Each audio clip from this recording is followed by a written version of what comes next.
In this tutorial, I want to show you how you can add, edit, and remove borders in your data tables in your graph in Excel. So here we have a basic line chart with a data table corresponding to each point in the line chart.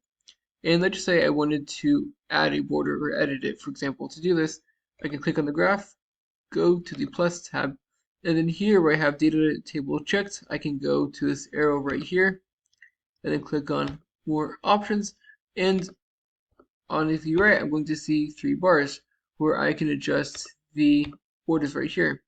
As you can see right now, I have all 3 boxes checked, but I can uncheck them to remove some of the borders that are shown.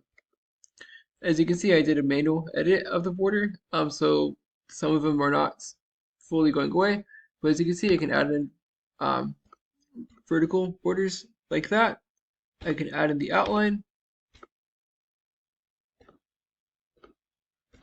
and I can also add in horizontal borders as well, and have all 3 checked to have this design right here. But let's just say I wanted to edit the borders so it doesn't pop out as much, or it pops out more, just be a different color. To do this, I can click on the table itself, right click, where as you can see, I can kind of edit this in ways that I would a normal object. And I can adjust the outline to be, for example, green. But notice there's a lot of flexibility when it comes to what this ultimately looks like. So for example, I can change the weight to be a circle border if I wanted that. I can have it be a dash border.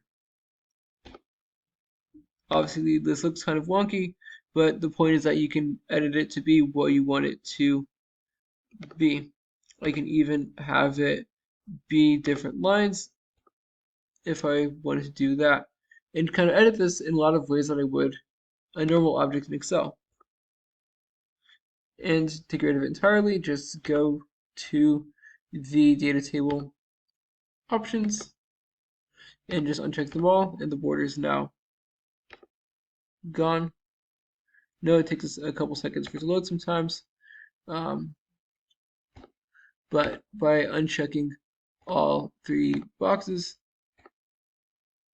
the border goes away. That said, I hope you found this to be helpful. If you did, like, subscribe, comment. Thank you for watching. Have a great day.